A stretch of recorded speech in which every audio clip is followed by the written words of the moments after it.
like to welcome everyone and ask you to please take your seats so we can begin with tonight's proceedings.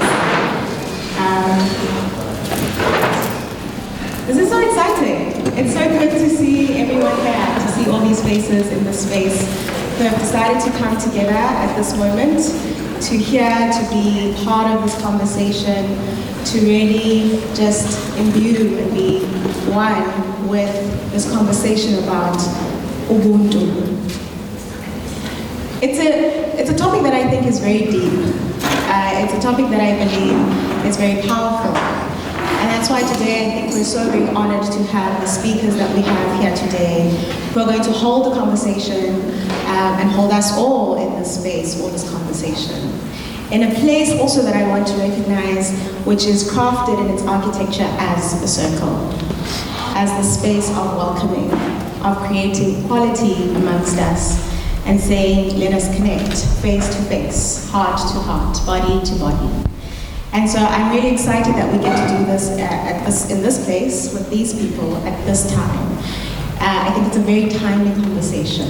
In South Africa, on the 29th of May, if I'm not mistaken, we are voting 30 years into democracy, and we have a chance to really think about what we want our statement to be for our country, what we want our statement to be for our future, and how we craft that statement amongst us all. So today I'm excited for what we're going to experience.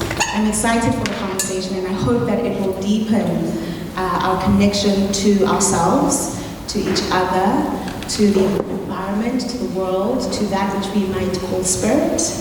And I hope that it will welcome us into a new way of experiencing this idea, Ubuntu, which I believe to be a deep consciousness beyond just a word. And so we've traveled this journey for the past 3 days. Today is the 4th day. And I just want to really acknowledge those who've been here with us, who've traveled through these 4 days with us, who've really just gone through this journey from joy and justice to storytelling and compassionate action, to community, and today for this conversation about what it means to be in healing, which is so deep, which is such a human need, I think, for us to do the work of healing. We can never escape the need of it, the need of us to find a space of healing. And so I'm excited that we're going to have this conversation. As we start, I would like to actually bring up Zabada Reno, who's going to offer us an opportunity to center into not just the space, but this land and this place that we're all connected to, in one way or another. And so, Zabada, please.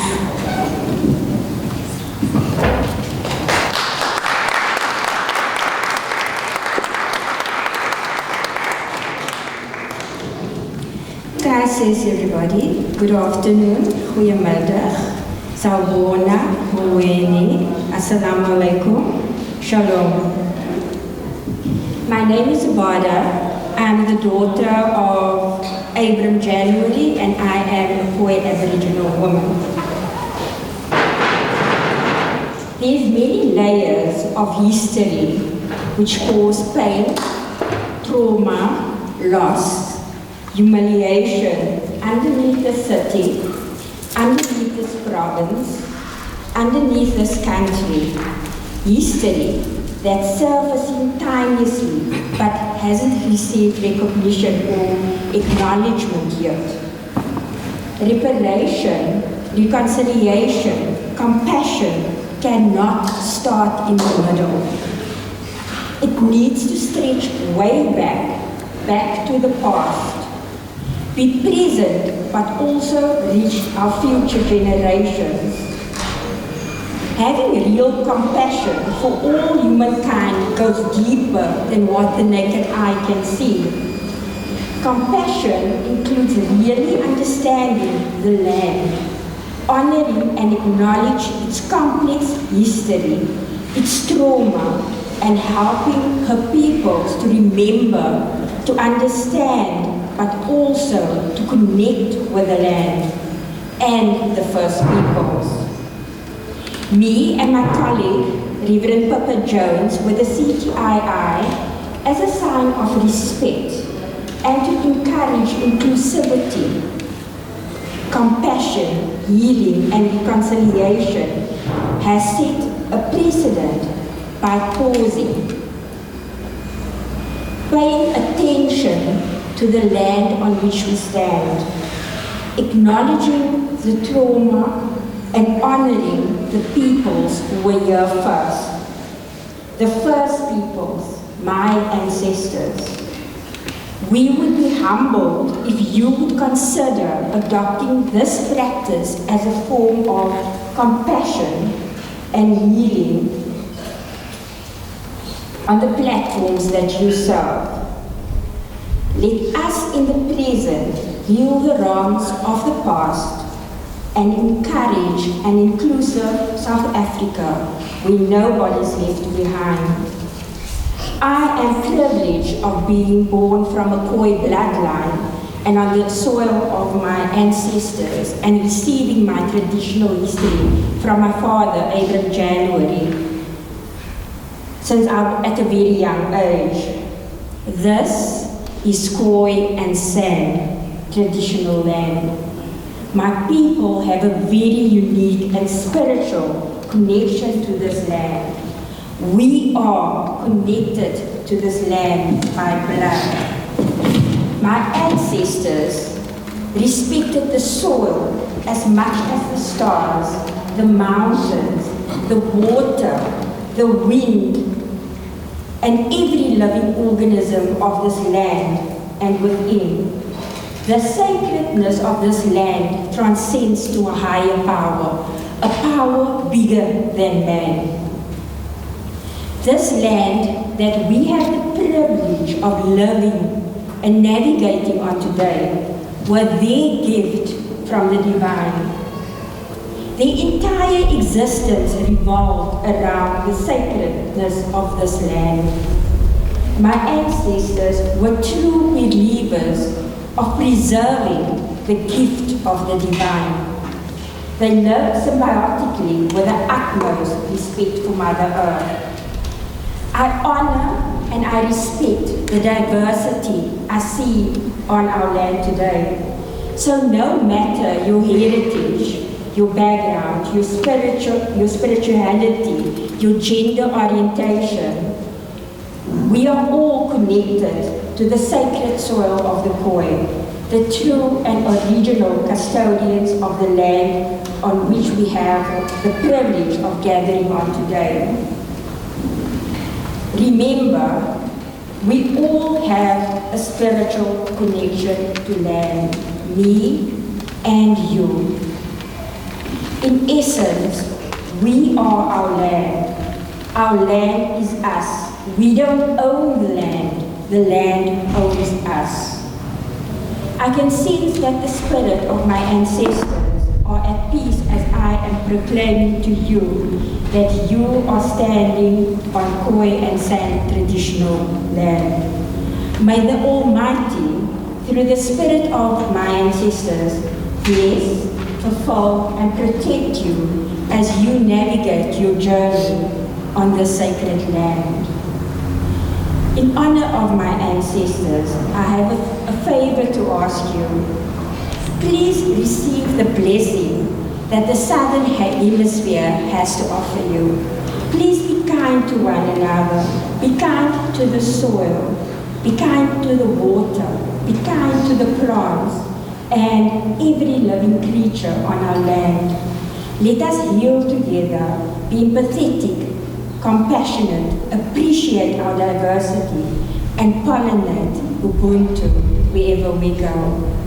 Lastly, I would like you to turn to your right and tell the brother or sister that's sitting next to you that I am because you are.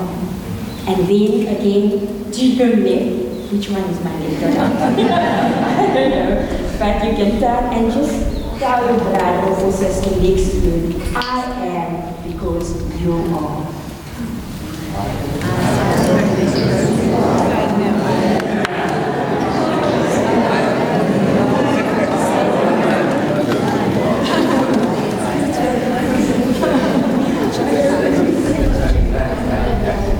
Kangans, and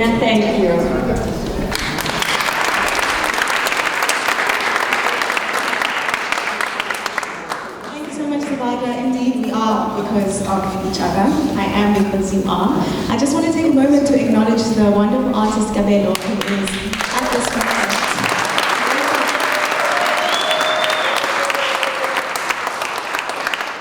He's not just been here today, he's been here over the festival, creating these beautiful works of art to capture what he's seen as Ubuntu in this space. And so we're really grateful to have Kabelo in this space with us. I would like us to get straight into why we're all here today. And to start, I'd just like to invite our moderator for today's panel discussion. We're so blessed to have the talented, the intellectual, the very tough Asanda Ngoasheng. I've had many difficult conversations with Asanda, and what I love about her is that her truth is biting, but her truth is healing. And I always find that the truth that she gives always brings us to a better place. And so I'm excited to have her moderate this conversation and bring us all together to unpack this idea of the topic we have, which is rupture and repair. I don't want to speak too much about that idea of rupture and repair, but one thing I've come to understand is that within our human journey, it is inevitable that we will hurt each other. There will be ruptures. And I think where we really want to focus is then how do we do the process of repairing? How do we come to understand what the rupture is? And then how do we come to repair it? And there are so many things to consider when we think rupture. There's societal, there's personal, there's systemic, and we want to unpack some of that today. It's spiritual as well. And so we'll have a chance to unpack that today, and I'm so honored to have Asanda Ngoasheng, who will be moderating our conversation today. Can we give her a round of applause?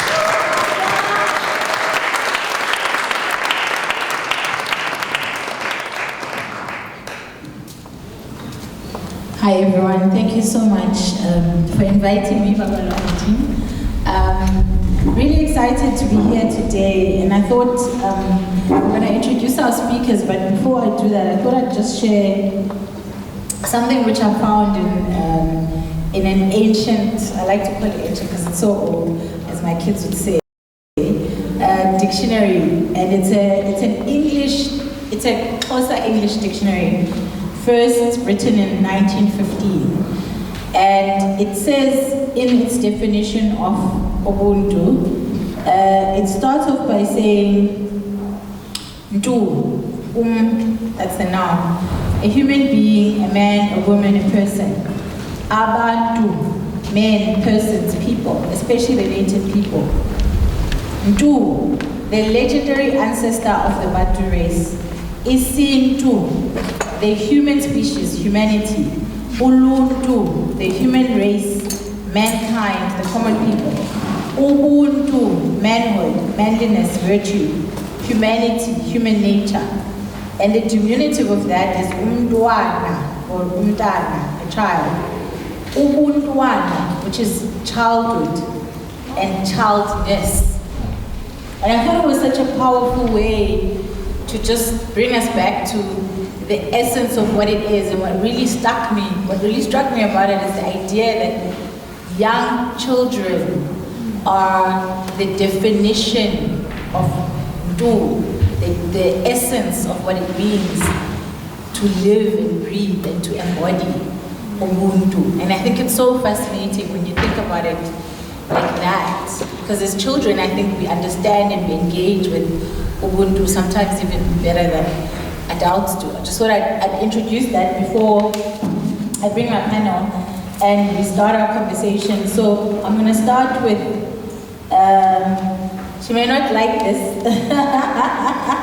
I'm going to start with someone I consider a living ancestor because she holds so much knowledge, so much wisdom, and I think, you know, when I think about her, like, I'm always fascinated, like, you know, they say never meet your heroes. And I'm always fascinated by the idea and the concept of, like, the person as they sit in your imagination and the person as they are in reality. And how it's always such an interesting thing to have this idea of somebody and have heard and read about them, and then to actually meet them. And I've been lucky enough to meet Mamphela Ramphele on more than one occasion. And it's been interesting just for me to go through that journey of knowing her as a concept and an entity in history, and then knowing her as a person. And I'm really glad that she's here with us today. For those who don't know, I don't know what rock you've been living under. She was, I think, I want to start at the end of her bio, because I think this is the essence of the start of who she is or was. She was a co-founder of the Black Consciousness Movement with Steve Biko, and became involved in the South African Students Association, SASO.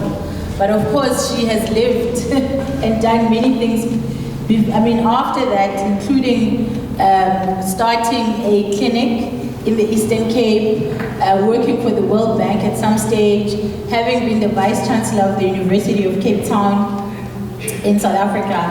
And she currently holds many positions, which I don't want to delve into, because I want her to join us, and then she can tell us a little bit more about the work that she's doing right now.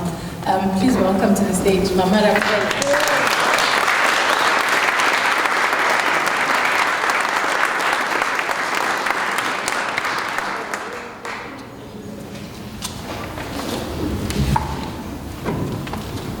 Thank you, Mama.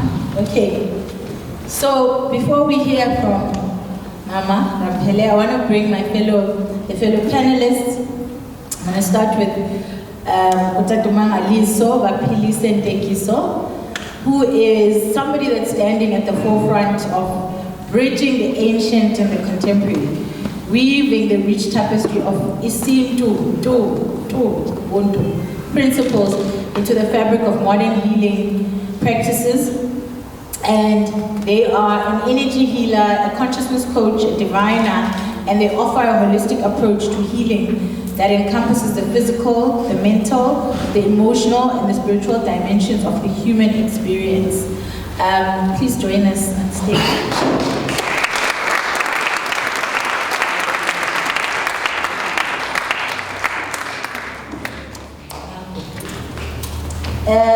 I'm going to move on now to another speaker, Dr. Zolelwa Sifumba. They are also an activist and a global health advocate who started off their career as a medical doctor, qualified at the University of Cape Town, and after having survived a near-death experience, including a car accident after a 36-hour working shift and contracting multi-drug resistant tuberculosis as a medical student, then decided to become an activist and to help and contribute to the global fight against TB. And her story obviously weaves some of what we want to discuss today, the bridging between the personal and the institutional, and how it is and what it means to take care of others and take care of self. Please join us on the stage.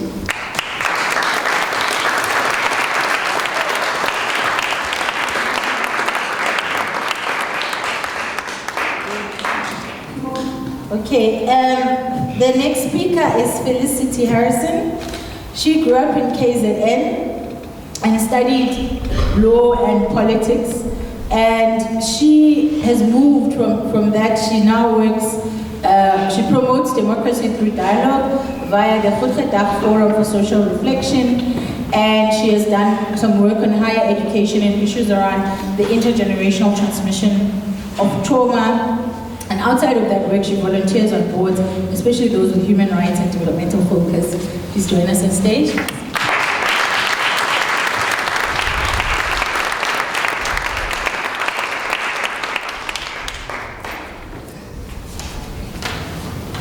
And so, before we hear from our speakers, I think I already started a little bit with talking to what is the definition, as you know, kind of going as far back as I could textually, of Ubuntu and its essence. And I think for me, what's really important to remember is the idea that Du is the original ancestor, means that when we talk about Ubuntu, we are evoking a spirit.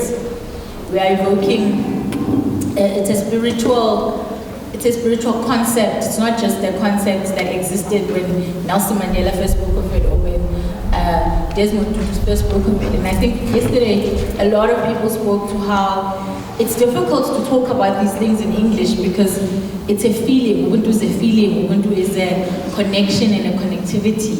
And I'm finding that, we live in a world where we are in a generation that is, I think it's called that operates in a third space, I suppose, where the essence of communal living isn't as entrenched as it was, and the essence of individualism and capitalism has taken over, but people are now kind of struggling and juggling some of the community and communal living and understandings that they have with the individualism and personhood that capitalism demands, not even just like requires, but demands for success.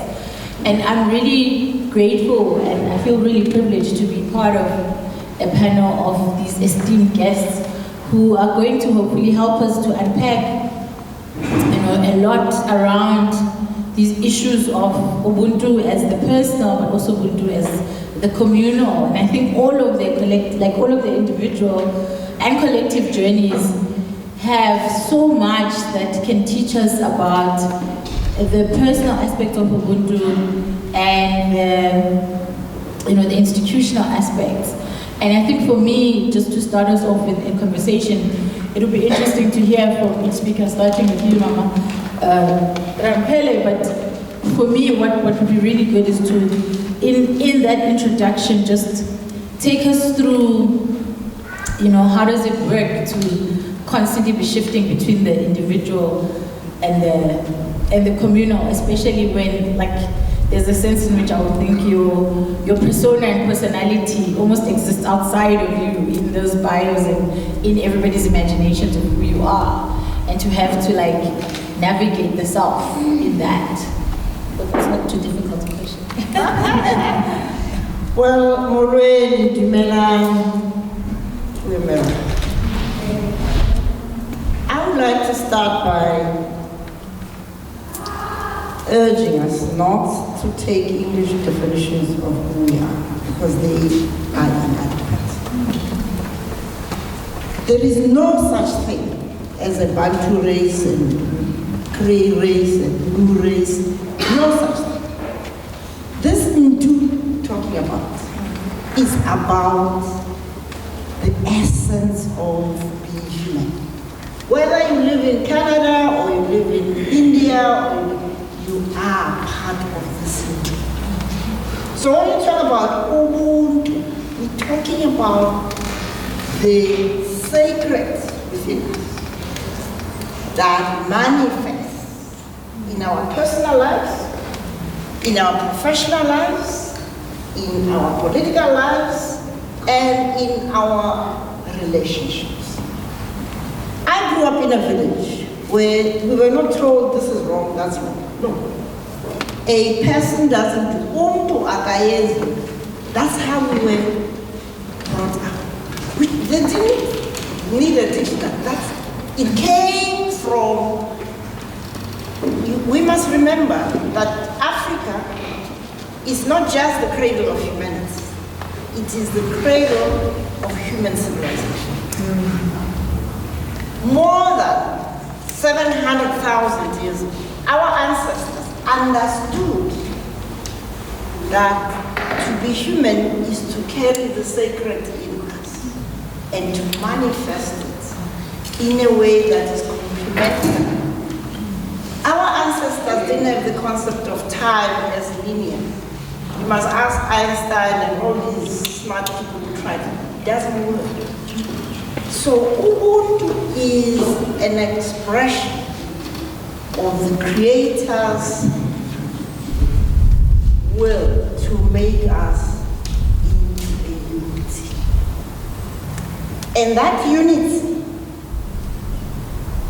is interconnected, interdependent, across time and space. And we may or may not know, because we have been taught very bad history in this country, despite 30 years of freedom. Humanity originated here in South Africa. There is a place called Inzalo, Milan. That's where all of humanity comes from. But we spread through the world. But if you look at Ubuntu as practiced by people who have not been contaminated by learning other ways of thinking, which I'm not saying they're wrong, but they're not what is the essence of Ubuntu. We have to recognize that we have been gifted the opportunity as Africans, Africa, to not only birth humanity, but to birth civilization. But look at us. Look at the way we communicate, even in our parliament. Status law. Now, how do you express who you are when you are not speaking your mother tongue? How do we, and then we wonder, why are our children failing? What, they've got degrees, they can't write. What? So, my plea to all of us in this room is to really travel into ourselves, each one of us, and make that connection, which will help us transcend the apparent differences between us, the apparent so-called superiority, inferiority. The reason I am who I am is that we had to go through this process of rediscovering who we were in the late 60s. And that's what opened our eyes to the richness that we had been brought up with in our villages. And now I'm a manifest. There is no Mamphela who's private, and Mamphela who's a professional, and Mamphela who's, people say, you're a politician. What is that? I'm a citizen that expresses herself in a variety of ways. So that's my plea with you today. Thank you.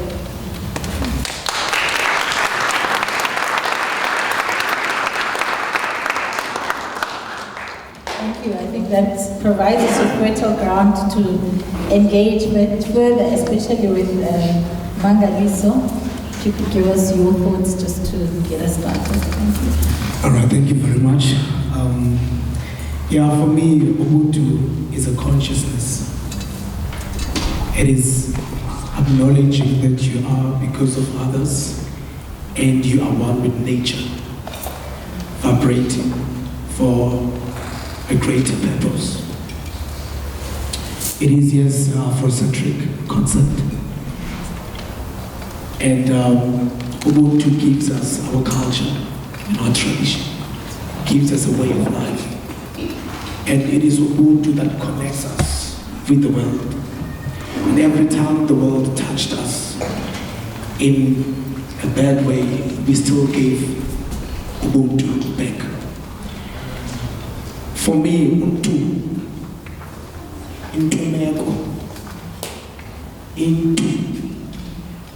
it's also about the sacredness.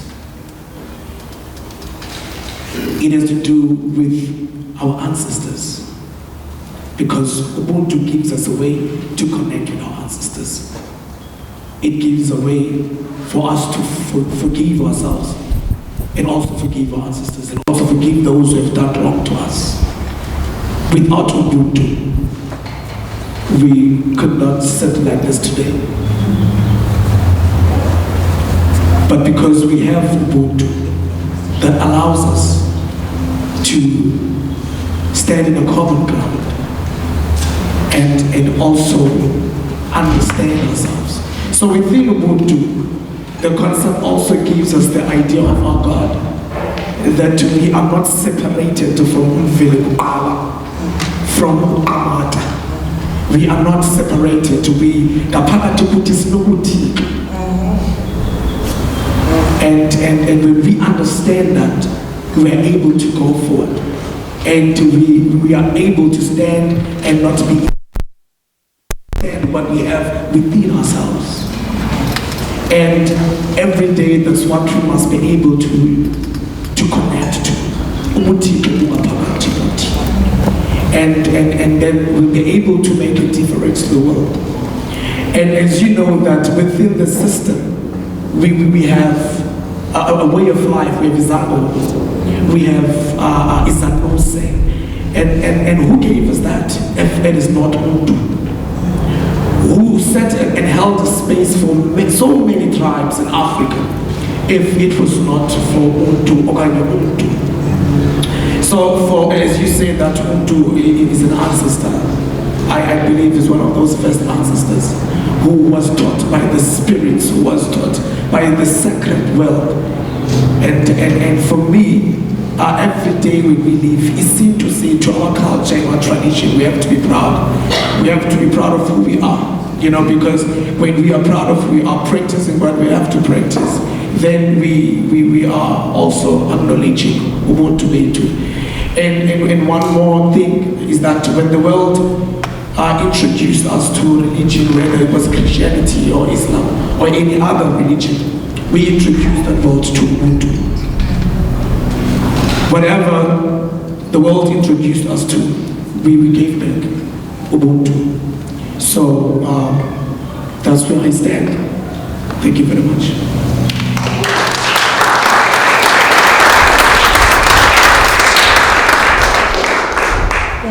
Thank you so much. And you just reminded me of something I always talk about, how in Zulu, when you greet someone, you say sawubona, meaning you see the God in them, you acknowledge them.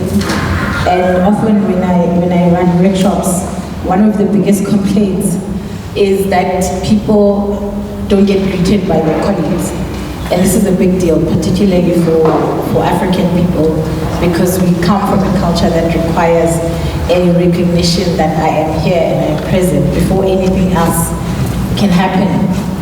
And I think it takes us into a very nice segue into your story, Dr. Zolelwa, because I'm sure you needed to be seen in the system. And that's what brought you to this work that you do now. You can just give us your thoughts as we land.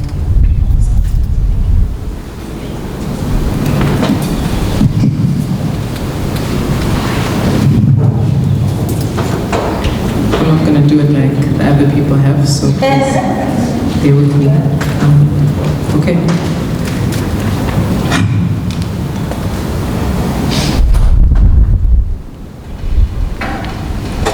Hi Mama, hi Dada.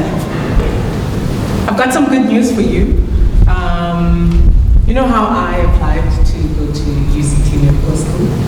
Yes, they've accepted me.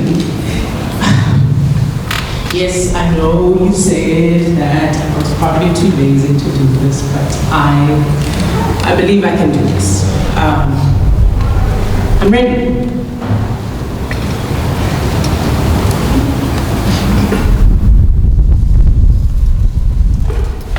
About 17 years ago, I decided that I would like to become a doctor.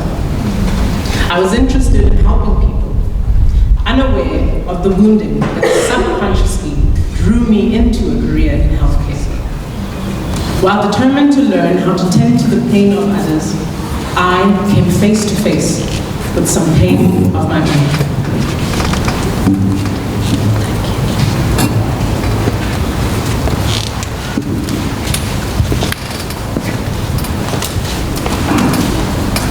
Friend, I've got a lump. No, I don't know what it is.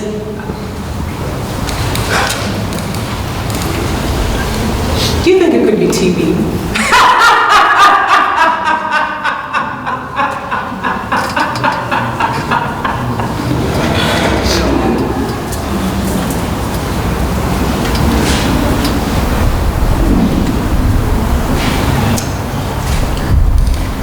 Zolelwa, you're a medical student, right? Yes, I am, but I'm here today because I'm sick. Okay, so tell me, if I said the word caseous necrosis to you, what would that mean to you? I know that people with TB get caseous necrosis, but I'm not really sure why we're talking about that.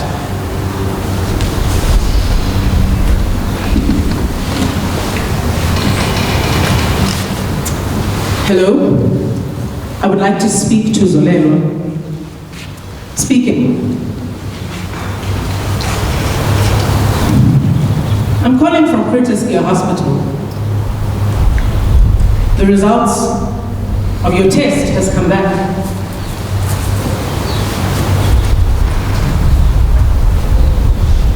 You have tuberculosis.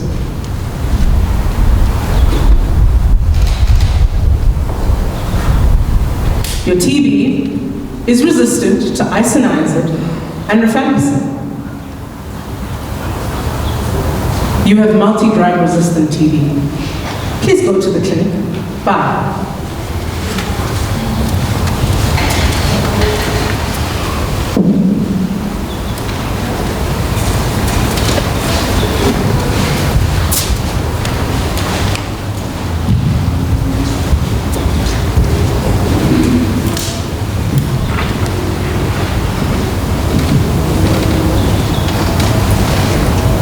I'm dying.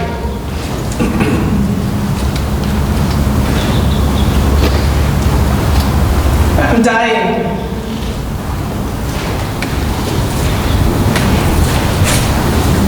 It's either the TB kills me, or the drugs for the TB will kill me, or I will kill myself.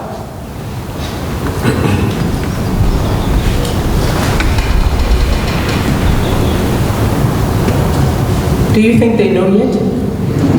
All the people you've been saying goodbye to?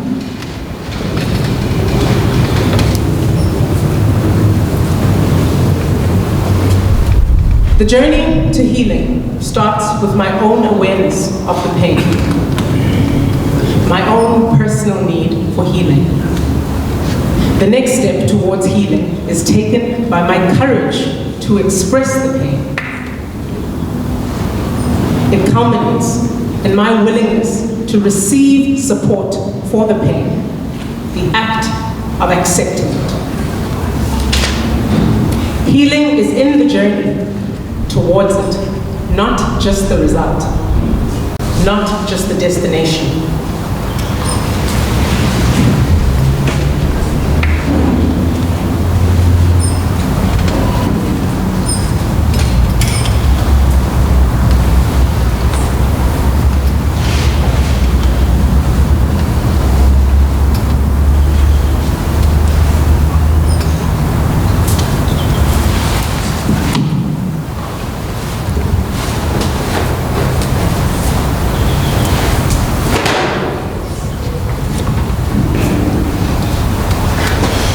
Hello everybody, my name is Zolelwa, and I have multi-drug resistant TB.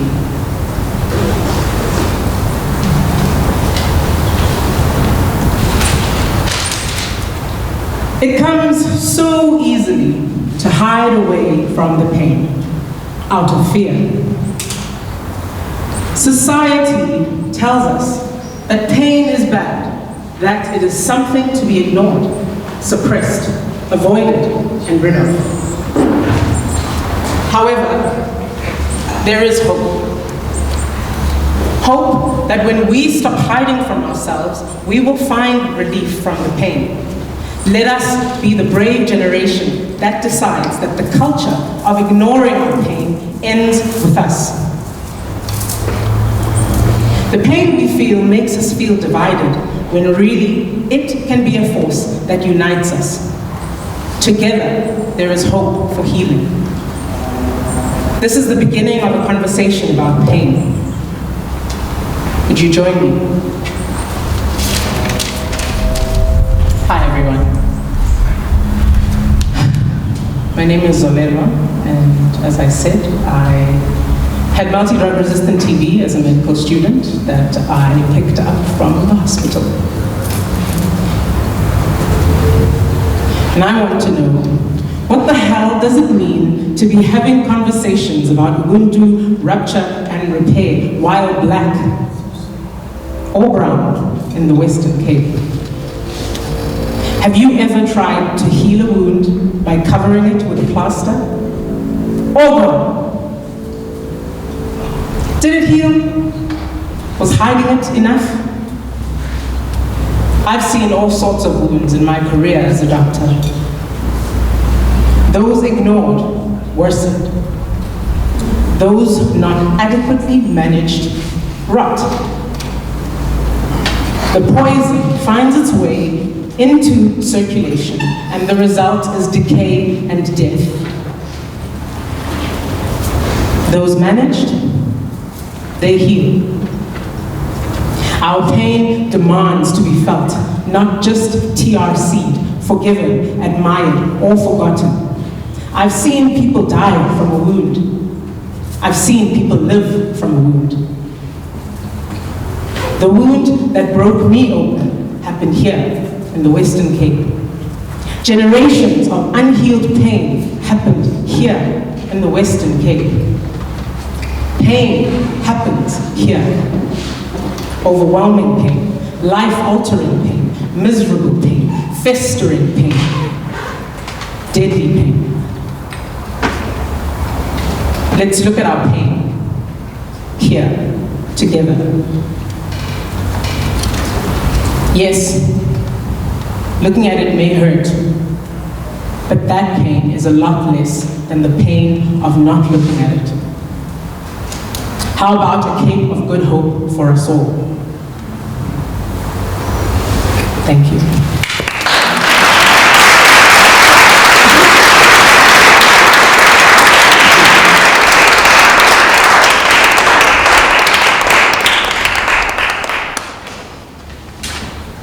Thank you so much for the offering. Move on now to Felicity. If you can give us your offering. Thank you so much. After that, I've decided to completely abandon what I had to.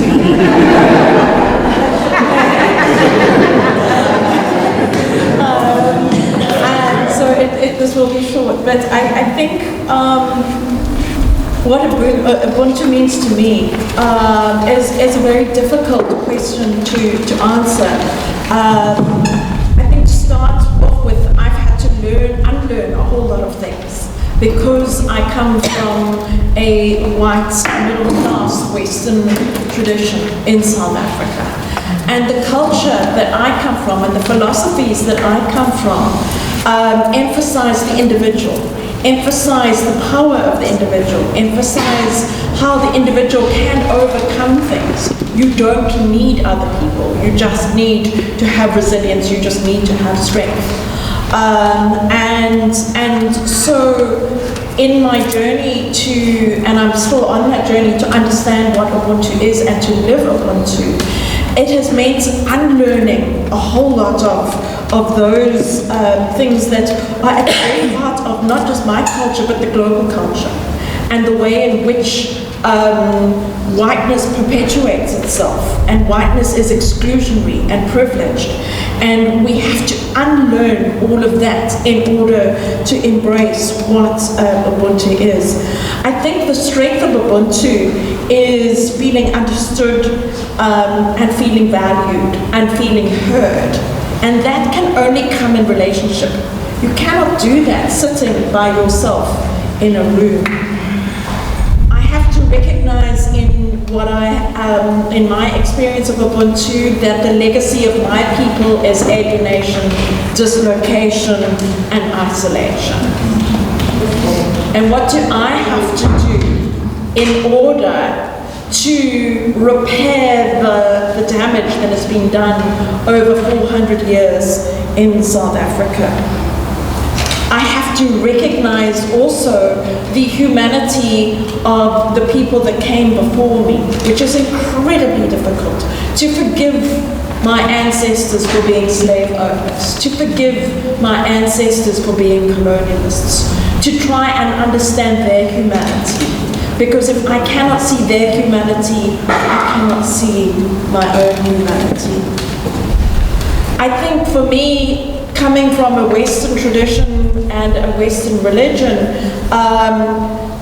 Ubuntu is about dying to myself, which is something that is very countercultural and is very dangerous to the culture that we live in.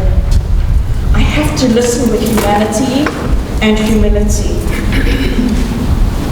I think that it's important when we, as people who have been the oppressors and are continuing to oppress in so many ways, we have to rely on the generosity of spirit of others.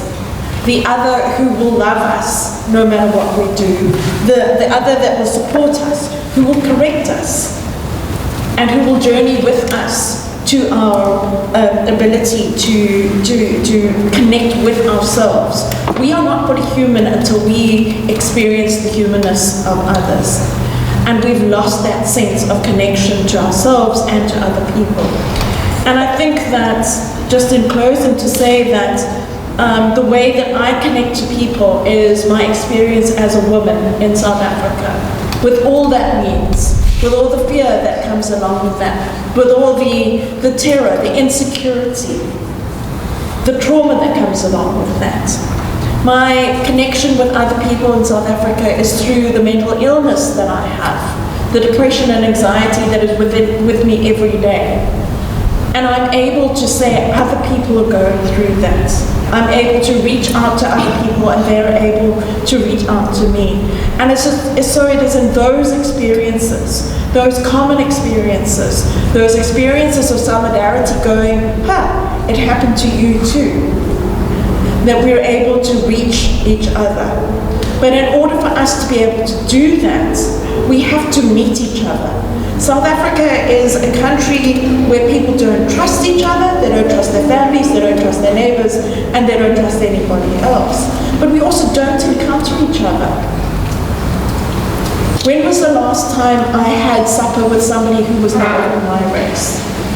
When was the last time I had a conversation, a real conversation that wasn't in work where there are hierarchies and power structures in place? We need to be asking ourselves those questions, those difficult questions, and finding the humanity within ourselves and the humility within ourselves to listen with compassion, to understand, and not to respond. Thank you.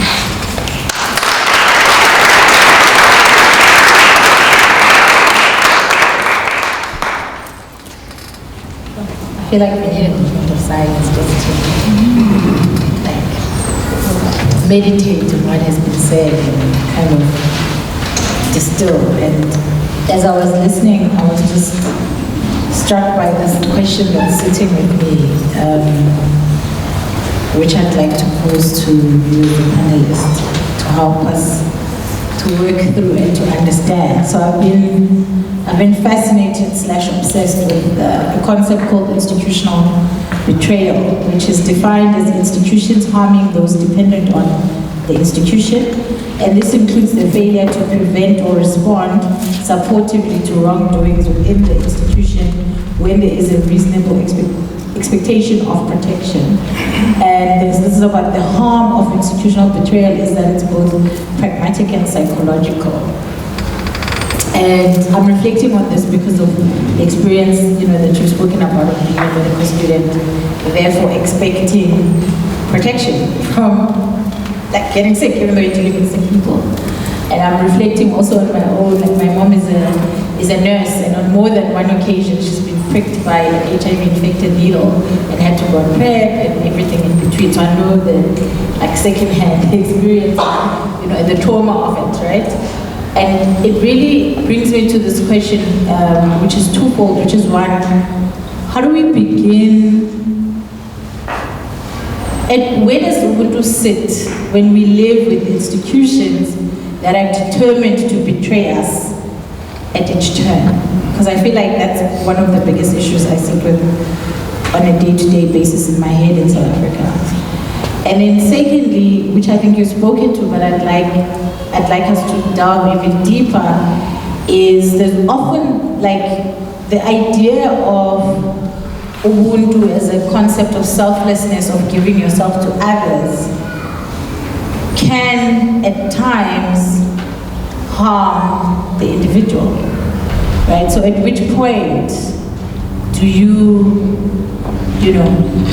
focus on the self or take care of the self in order to take care of the others, and how do we navigate that kind of dance between the personhood and the communal?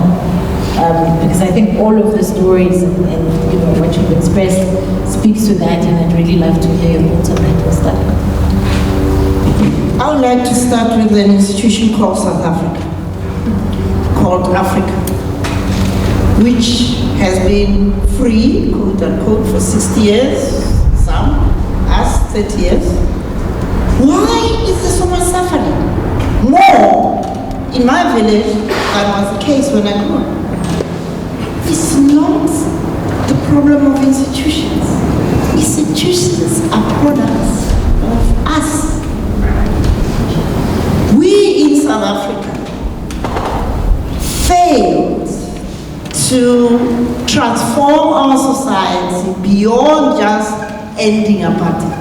My generation didn't fight against apartheid. My generation fought for freedom.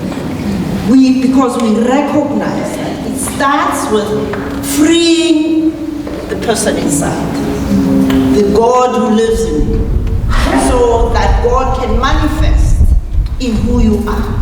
That's why our names come from our ancestors, because our ancestors also are God expressions. When it is said we are made in God's image, it's not a story.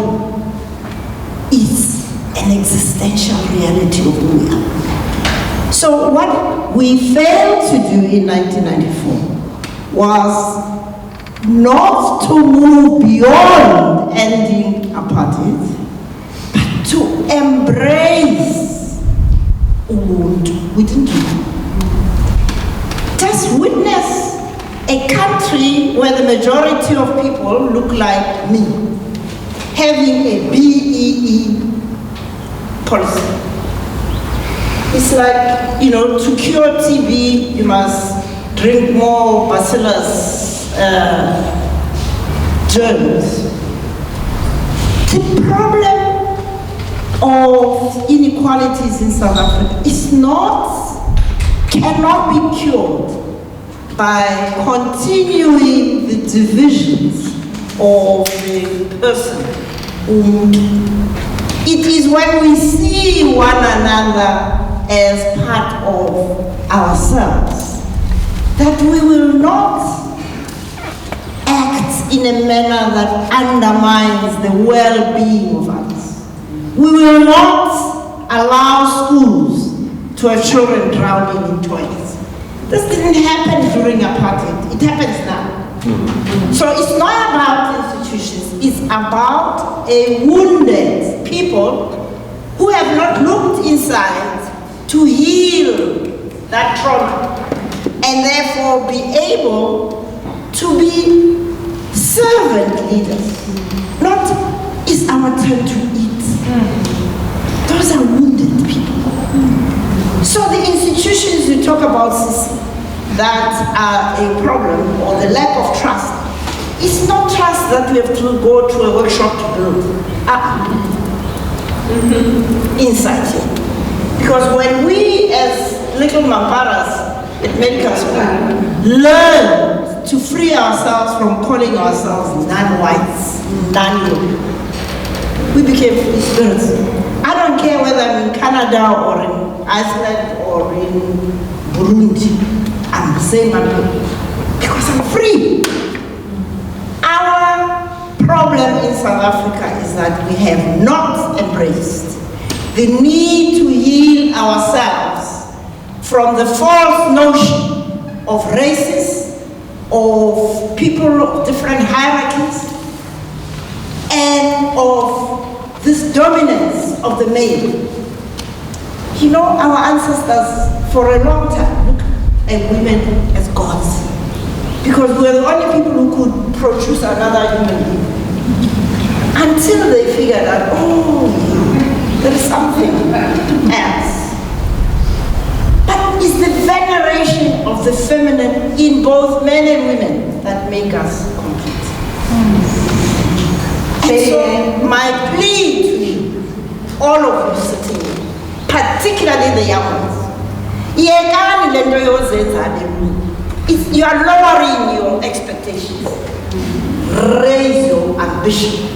You have been called to be something higher. To be human is to be a God that expresses itself as a person with a profession who serves others, so that the timeless cycle of life is served by your footsteps. And there is no end of life.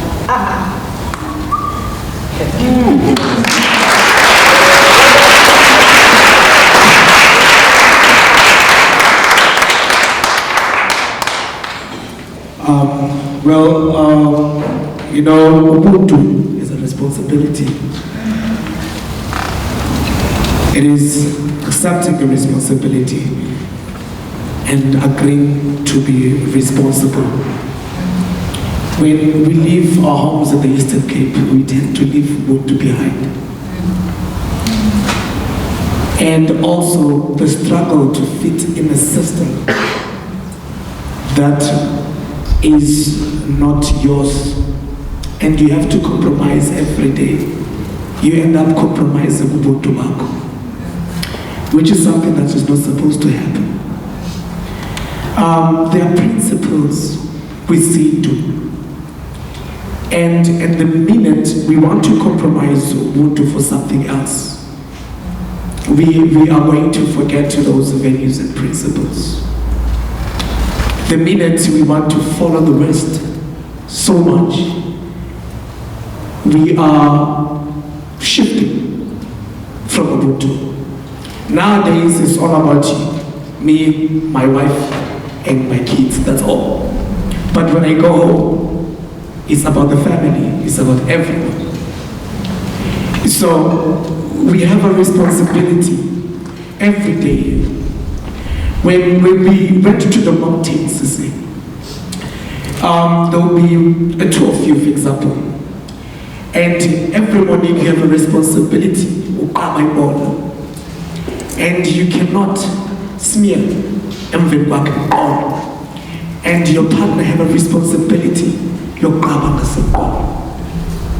Ubuntu yabo. And Ubuntu ngobunzulu babo. That you have a responsibility komnyamuntu. It's not only about yourself. We have to create a safe space for everyone. And we cannot practice Ubuntu if we are not honest. Honest to the inner God. And Ubuntu is not something that can be taught to you. You are born with it. You choose to accept it or you choose to deny it.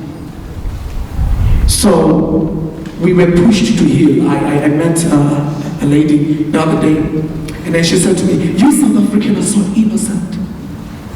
I was like, "Okay, tell me more."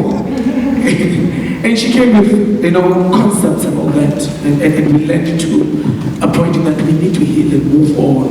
I said, "There's no healing and move on. If we need to heal, there's no rush for us to move on. Healing is a process. And for us to heal, we need to be honest. We need to tell the truth. We need to tell it as it is.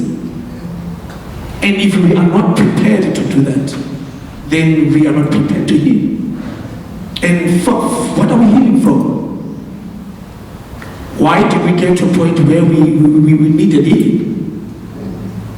And those that we need healing from are from their acts. And they say the same thing. Are we saying the same thing as blacks?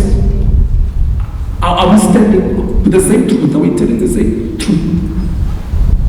And if we talk about healing, we need to talk about the squatter camps. We have to talk about the shacks. If we talk about healing, we need to talk about the government that builds you a two-room house like you would never have children, like you would never buy a car, like you will never have a family, like it will always be about you and your wife, or just you alone. If we still have those circumstances, if we're still living in the township, shooting one another, killing one another, are we responsible? Where is Ubuntu? So, again, you have to make a choice as an individual.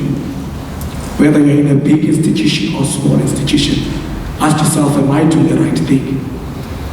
We know if you're not doing anything that has to do with Ubuntu, we say, I saw sin to eso.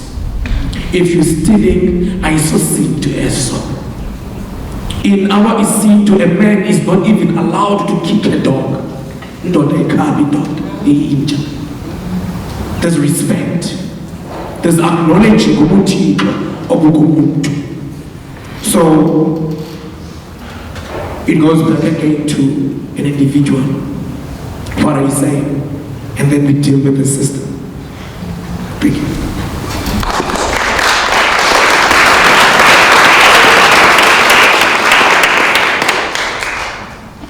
Thank you for the question. And I can see how it links up to my situation.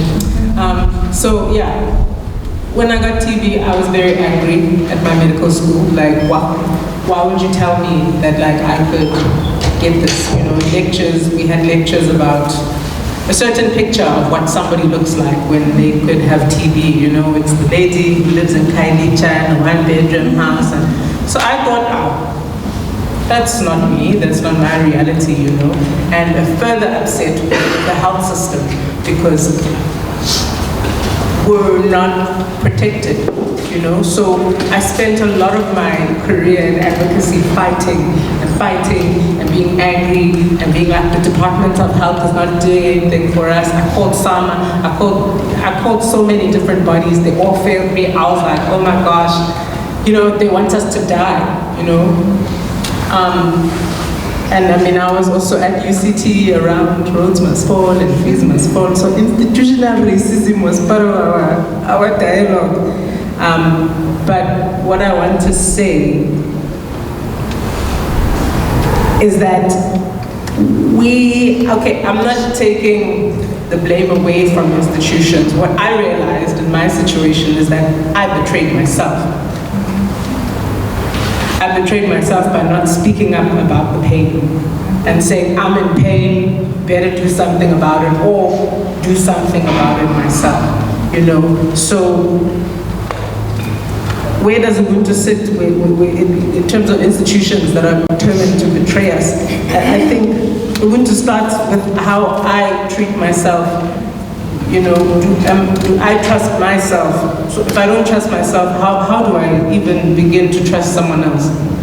You know, if I don't, like, if we choose sometimes when we're feeling the pain to separate ourselves from the pain. So you're denying yourself expressing this pain, you know, and so the institutions, it's like they know we're not gonna say or do, or we're afraid to say or do, or, you know, to just change things up and create our own support system. But okay, you're not doing it for us, so we're going to do it for ourselves, you know. And your second part of the question was Ubuntu is selflessness.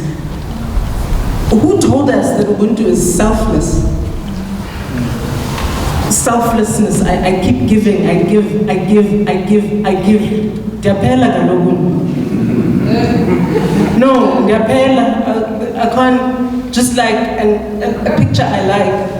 When we are flying places, you all see that thing where you put your own oxygen mask on before you help other people. Can you imagine if we were all out here putting oxygen masks on other people? We are pale, like you're gone, you know. And I'm passionate about this because I had a very tough time, I guess, as a kid, and my mom kind of forced it out of me. You know, I was told that even if my friend, when I go to their house, they don't cook and give me food. But when she comes to my house, I must cook and give them food, you know? And so I told my mom, And she was like, look, you must keep giving. Eventually, they'll realize that they must give back to you. And while I get it, it's like a recipe for just giving. Because, yeah, it's great that I'm giving, but like, who's giving back to me? You know, I'm giving out all of this love, but when does it come back? You know? And so I don't... those are people that want to harm us, that want to tell us that Ubuntu is selfless. Because without ourselves, what can we give? You know what? So, yeah, it starts with how we're betraying ourselves. You know, even those people in the institutions, even those of us, those that head the institutions, even those that are in the institutions, like, and I, you know, as much as I was making a noise about it all, and it was great to express, but I felt I was also betraying myself by not trying to organize my community and say, let's get together and talk about this pain. You know, let's get together and talk about what are we going to do about this, because like, so we're just going to keep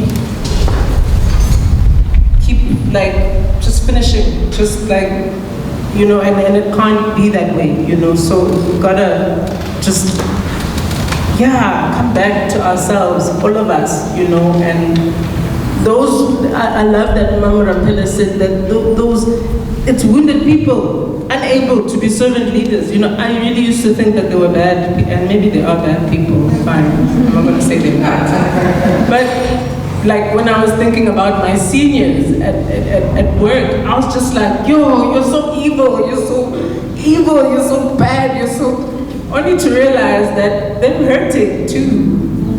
And here, masking their hurt, but it comes out in other ways. Like, do you know that in some hospitals, you be there as the junior doctor, you are getting bullied by your consultant. Like, we are resuscitating a human.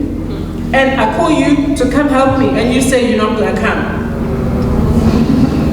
So I must be stressed, I must be anxious, I must be depressed. But yeah, we're all hurt.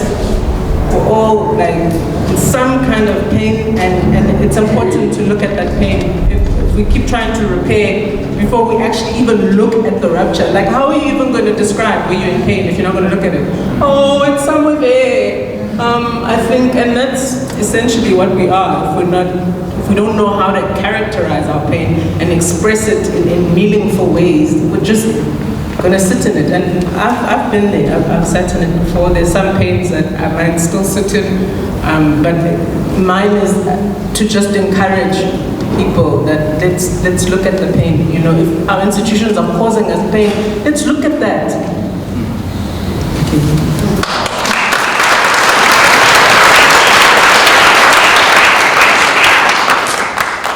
Sure, so many good points that have been made. I think the thing that resonates with me is around the pain and the wounds.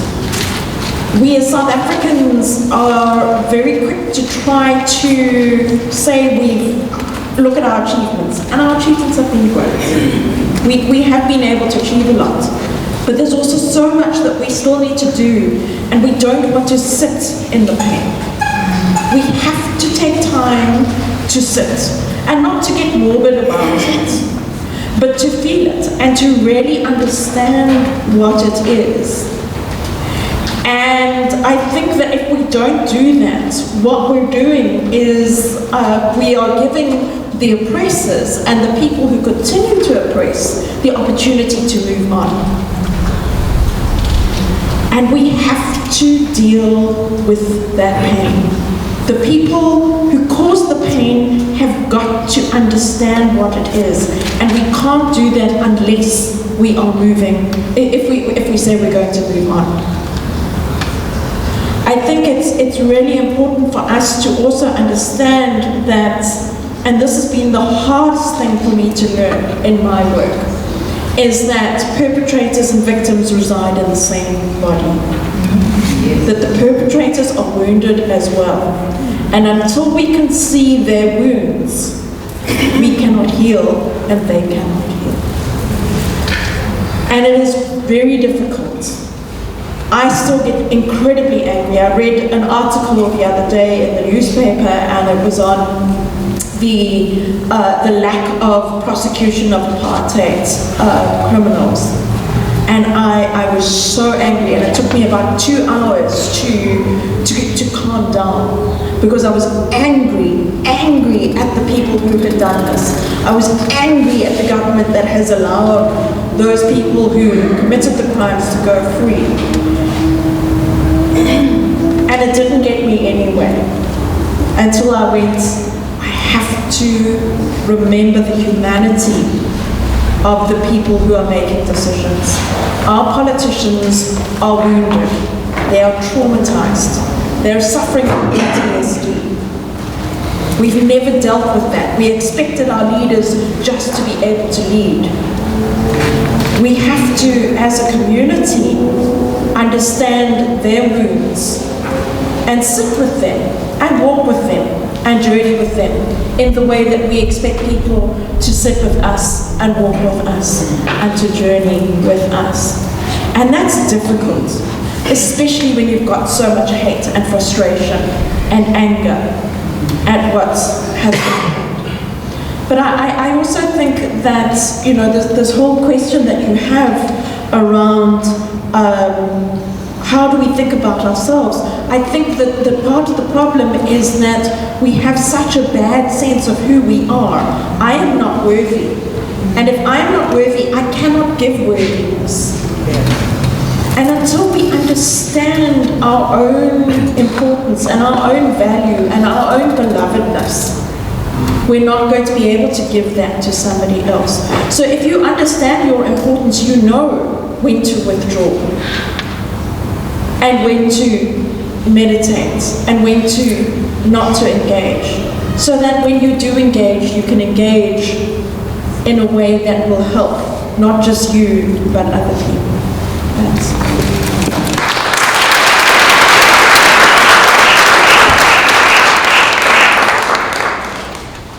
Sure. So I didn't interject at any point, and I just let it flow, because I really think it's very important to kind of listen for the connections between the things that people say, but also for the disconnections. And I'm coming back with more questions and kind of thoughts that I want to throw out, in essence, not in response, but in probing and challenging us further as we engage and think about this. And I'm challenged in particular by, I think, something you said, Mamphela Ramphele, around like, if we have a black majority, then why do we need BE, essentially? And I'm asking myself this question, which I want us to be able to, you know, engage with, together with other questions. What kind of people are we dealing with who need laws to tell them to do the right thing? Where is the humanity of those people? And what has replaced their humanity? And also, I'm interested in how we, and this is something I grapple with a lot in South Africa, like, how do we have conversations about being black or being people of color or whichever, you know, term you want to use? How do we have conversations about us and grapple with us, while also having conversations about the dominant other or pervasive in ways that doesn't center that other, right? But I sometimes often feel like when we start to have this conversation, especially if we're talking about rupture, and we're talking about pain, and talking about healing, like you said it, what are we healing from? You know, like I often engage people with like, oh, Mandela was this amazing peacemaker who brought everyone together. And you know, Mandela wouldn't like that if you talk, you know, the way some of us talk. And I'm always like, what was Mandela in prison for again? If he was such a peaceful man who didn't disrupt the system as you want us to continue to not. And I'm just throwing these questions and these thoughts because I think there's a lot that we need to talk about, and there's a lot that we need to unpack. Also in terms of the ways in which Ubuntu itself has been appropriated and expropriated and exploited. And in essence, in some ways becomes a concept that gets thrown into our faces as an insult. That if you had Ubuntu, you wouldn't allow yourself to be exploited by me. Right? And I'm also kind of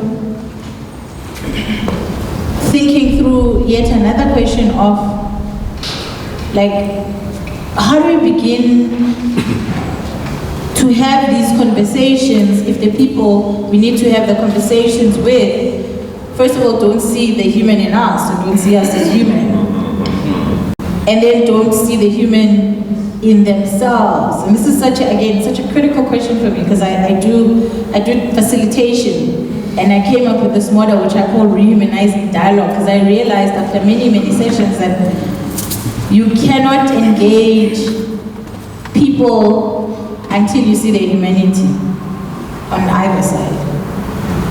But the sides are not equal as well. I'm just throwing these thoughts. Well, let me go back to my outrageous statement, which you let's remember that the freedom people fought and died for was not the freedom to vote, which is about the politics of freedom. It was holistic freedom. The structures of our economy and our society are still exactly the same, if not worse, than those of apartheid. Who stops us as the majority citizens who, all of us in this room, speak about how we don't like inequality or justice and so on. But we have normalized the abnormal by accepting that you can be said to be free politically and yet socioeconomically still a slave. That's what I'm referring to. BEE, we have seen, is a ticket to state capture. It's got nothing to do with changing the structures that are unjust. That's what I'm talking about. And it's not about us asking white people to give us this or that. No. If you look at countries that have successfully transformed themselves, whether we look at Germany, the Germans deliberately taxed the worst Germans and deliberately over-invested in East Germany to equalize. Now you say, well, because they're all Germans. But we're all people, for God's sake.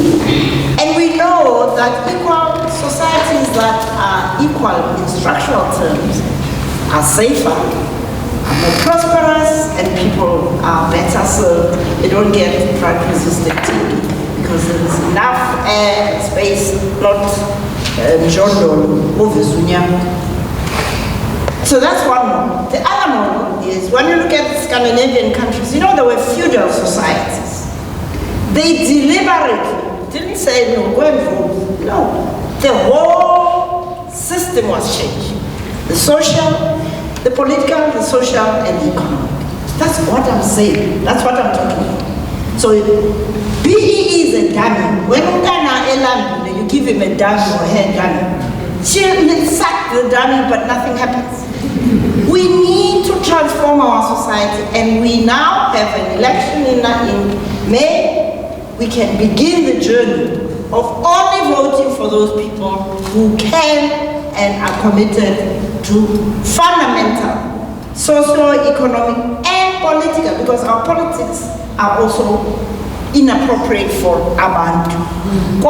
When we talk politics, we sit around a circle, we look at each other in the eye, we make sure that what I say, if it hurts you, I say, sorry, I didn't mean to, but the final point I want to make, because I have to run, because tomorrow day I have one, is that it is not a question of Ubuntu is to be selfless. No. Ubuntu calls upon you to nurture the person inside. You can't give from nothing. So what our parents were teaching us by saying, share with us.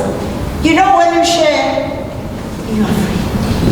But when you are forever worried, you are defensive, you always have to justify why you are doing what you do. I believe that each one of us, and it's got nothing to do with the color of our skin, all of us, because we are all God's children. We are all made in the image of God. And God is not male or female. It's not black or white. And so what we have to accept is the unity of creation, which is why we started by acknowledging the land. But it's not just the First Nations, because the First Nations are those who stayed here. All of us are ancestors of the First Nations, as they are ancestors of people maybe in Egypt. So I'm just suggesting, let's not normalize the abnormality that's called South Africa, the abnormality that's called post-colonial Africa. Let us return to the source of our being and really probe hard and give ourselves the permission to think outside of the confines of what we've accepted as normal, including competitive politics, which is not normal. Consensus politics is what belongs to this continent, to the founding ancestors. So I want to leave you in peace. I am not saying I'm at peace all the time, but what I do is that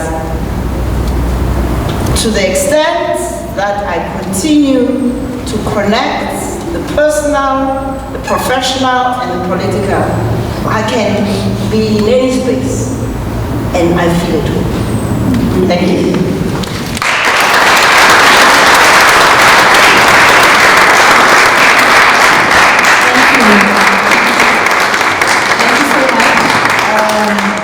I think we're going to continue the conversation,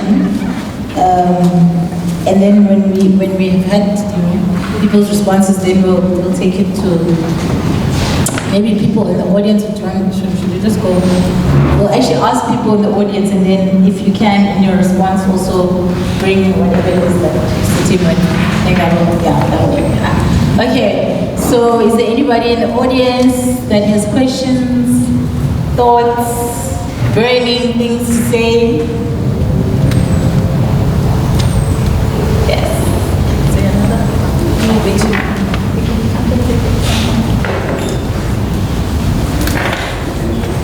Hello, hi, beautiful people. I have a question, I guess, for the panels, for the panelists. I'm going to write it down a little bit here just so I can keep my train of thought. It's with regards to the institutions versus the person with the institutions, the relationship. What would you guys, and maybe also this is not for the audience as well, if you could help us out. How do we make moves towards better expressions of Ubuntu so that our indigenous values are reflected in the everyday institutional behaviors? I did like what Mamphela said towards the end, that the current institutions weren't really, just give a quick example, they weren't built with black people in mind. They were created specifically to underdevelop and exploit black labor. So how then do we now introduce things that circumvert these institutions that we now rely on because that is now our economic system?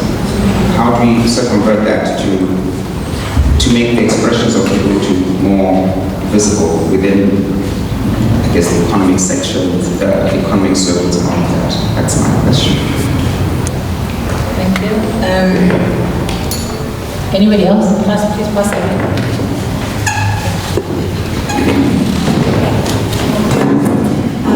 Good evening, everybody. So it's Kindy.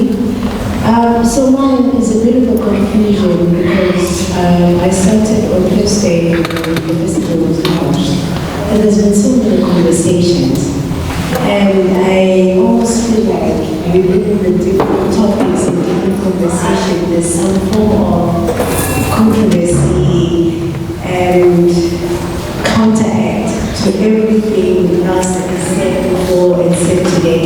So for me, I would really appreciate, for example, we keep on going back to Ubuntu is whoever, but now we've been told Ubuntu is everybody. And now then we go back and we say, you know, we are in this country, do not just forgive. What are you forgiving? There's the whole TRC that was yesterday. TRC, what does that mean? Who is TRC? We were TRC, the whites, right? And it had nothing to do with the black and brown individuals. So where are we right now? For me, I'm in an ocean with some ship doing this. So I'm constantly trying to find myself, and it's difficult for me to balance myself. And I struggle with an unbalanced space. I'm sure you've noticed me moving back and forth today, especially today. It's been extremely emotional because it also went to my culture, to my tradition, to who, and in terms of where do I come from, how do I heal, what does that mean, and how do I heal when it has not been accepted. So for me, it's where are we? We are right back. There's been apartheid and whatever. We said, yay, kumbaya. But I still feel like the people felt they were nowhere. As a person that was born in 1994, I feel like I'm nowhere right now. What does that mean for me? What does that mean for my 11-year-old and for my 7-year-old? As a single black mother in South Africa. As a black conscious mother, and outspoken, and I hate being outspoken. Shit happens. But where are we? What are we talking about? What are we saying? Are we now still continuing the kumbaya? What was CRC? Was CRC just a check in a box? Are we here saying that the spirit of Ubuntu, what is Ubuntu? The news is everybody now. CP. Hostess said that, but you want to excuse me for not remembering the 11 million. But my thing is that you spoke about you struggling to forgive and forgive and forgive, because yesterday we were speaking about that. And before we get to anywhere, find yourself, because one of the speakers asked, where do I draw the line where I don't, take over, that I don't think that I'm woke as a one person. It was a nice way of saying it, but basically that's what she was saying. And she mentioned the Christianity and whatever. But there's this whole journey which we talk about spirituality today. So where are we really? We're closing off. We're summarizing. CRP. It's in me, don't have it. No, enlighten me. I'm sorry, I don't know if that was a question statement or whatever.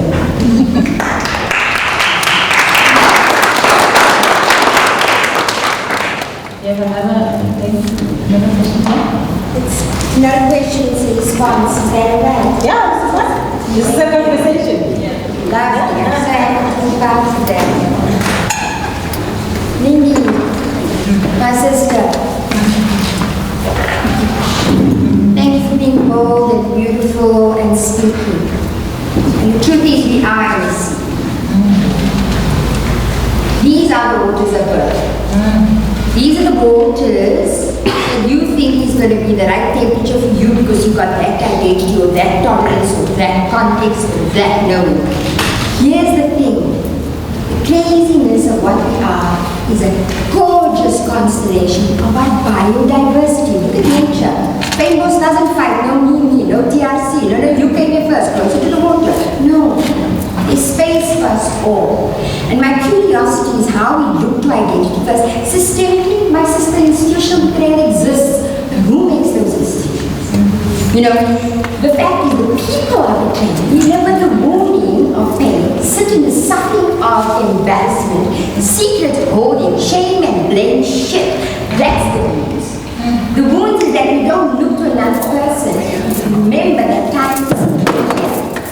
It's not for me an evolution of I am because you are. I struggle with the language. Even me, I'm English speaking, I don't have a Xhosa, I can't speak Ubuntu. But I know too. I feel too. I am too my too. And I know you too feel that. And when it happens, it's a pocket of time. It's just much. It's when beautiful doctors are dying, they say, I am dying. At some point, any one of you would have felt that I am dying. It's someone breaking the mold of our pattern looks. How long are you going to be? We got to go. Time is not linear, it is spiral. And if they try and stand in our essence of who we are, and live with our own suffering, and own that shit, then we can use it for fertilizer. And I don't know that it's, when I'm struggling, my sister, that's why I'm thanking you.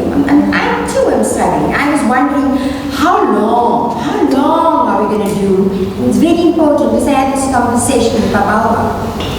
How long are we going to go into I'm black, I'm white, I'm brown, I'm woman, I'm man, no I'm old, no I'm bold, no I'm a healer, no.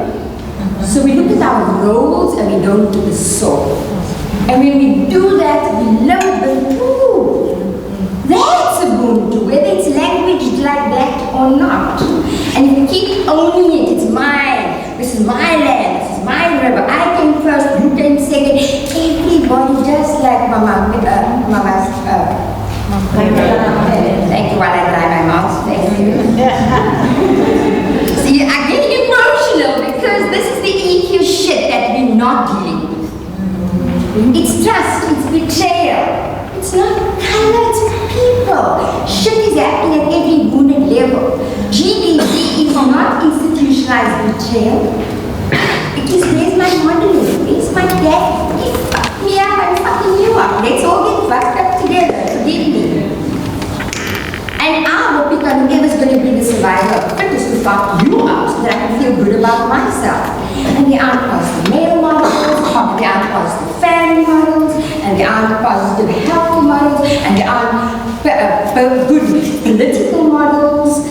So it's so much more than we're speaking to. And when we speak of reading, it's not this only indigenous, only Western, only reading is bloody living. How are you managing your pain? For me, we will have all these wonderful instruments and we have all these things that we've externalized and just like you spoke to. In the children, we have adults. Dear God, we have adults who are trapped in a timeline of really someone clapping and that same really hits again and again and again. Or they respond to the dog that barked when they were like just 2-year-old. Or some subliminal subconscious shit hits because they had someone smelled a particular perfume, so every time they smell the perfume, they want to kill someone. Of course, I speak in general terms just to make the point. I'm saying, as soon as we recognize that the personal is global, that the I am is not only because you are, I am in agreement. The concord that makes vibration and harmony happen. I am in agreement, and someone goes, someone, I see you, I feel you, I might not understand you, but you are. And so some shit happens here also, and I've been experiencing it a lot in society in general, because I'm born woman, I'm born brown, and I'm lucky I'm biodiverse. But I'm also aware that it has positioned in certain ways. And when you position certain ways, somebody qualifies whether you have a right to speak, whether you have a right to do something in particular. And I'm tired of not being Sawubona. Look me in my fucking eyes, because both these beautiful eyes see with all my heart, all my head, all my body, all my life experiences that I brought with me. And if we can do that to each other, with each other, for each other, and also to ourselves, and then we have a self in other levels. That for me is Ubuntu, because when trusting the self, trusting the other, there's this constant, delicious light that allows God to come and there in the middle where the points cross. But we don't do that for each other because you want to make, and it's time. Linear time, systems time, institutional time, it's time. Time doesn't make you want to talk to your neighbor next door. It's time to go to work, so that's institutional trail for me. And it's microcosm. It's the family unit that's part of that institution. Then it gets big into community institutions, then it gets bigger into country institutions, then it gets into global institutions, then into economic institutions. There is betrayal because there's trust, no trust. And because we live with fear, not love.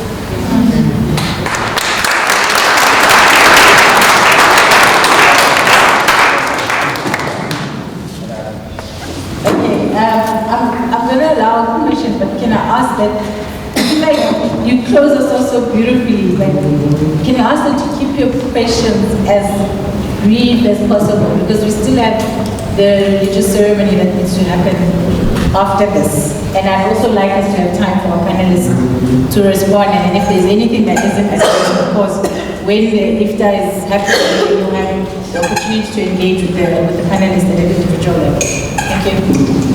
Yeah. Right.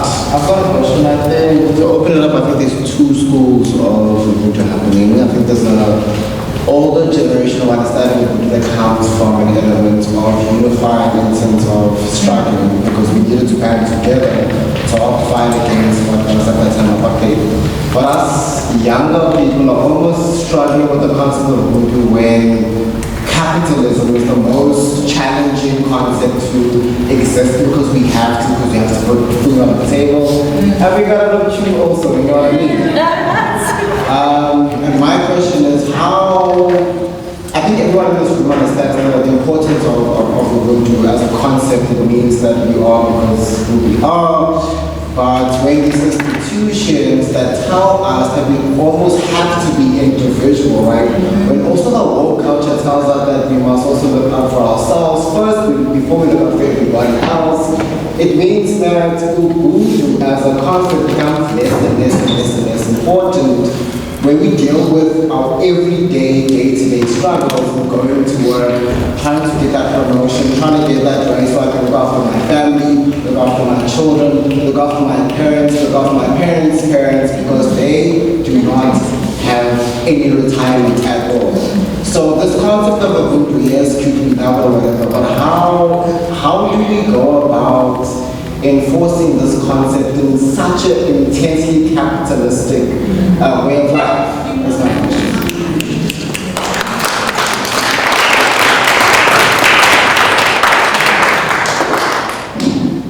There was, yeah, very brief. Were you guys going to respond to this question? Yeah, we're taking all the questions so that they can, so that the panelists can respond. That's why I needed to be. Okay, I'll be quick. My question is to you. I was sorry to your name earlier, but when you were speaking about inclusion and diversity, this is something that we're dealing with in the United States as well too. When they don't understand or see your pain, and this is something that happens with Black women all across the world. And on top of that, but in America, we all consider ourselves Black. You know, it's the one you're not, well, we're all Black. We all go through the same issues and problems. One of the things that I realized, too, when we went to shoot the documentary, I was diagnosed with cancer. And I chose no chemosurgery or radiation because I knew that that medicine was not going to save me, because I didn't know how to look at the root. You know, we don't look at the symptoms, like she was sitting there talking about the roots. If we're going to figure out what the original problem, then you can sit there and figure out how to heal yourself. And then from that, I learned that the healing actually came from the continent, naturally. Something that was like, how do we lose this knowledge? Like, how did I, like getting back to my roots, Asian roots, African roots of like the naturalness of this continent, of being able to save everybody. I was like, wow, why don't we all know this? And it's really just about the sharing of information. So when our sister asked about like how, when we went to those 10 African countries, and you're tired of giving, I know what that feels like. I got sick because I was always battling and I was angry with the white people too. But I do call myself black because I said when they start dealing the race card, then I'll stop playing it. Then we'll get to that point. But because then we're all together again, once again. But until then, but what I've seen, all the success from that entire 10 countries of Ubuntu, where they're all practicing Ubuntu, because they're all fighting each other. I realize that too. I can't make people sit down and have these conversations with people who don't want to sit down with you. But you are people who do want to sit down with you. Because that's what we said. We went through this whole process of the white privilege to white fragility to white tears to white allies to white accomplices. Like accomplice at this point, it's like skinfolk is not all kinfolk. I want accomplice with anybody who wants to do the good work that we have to do. So that's me, Antonin Wisdom, anybody who wants to go to together here.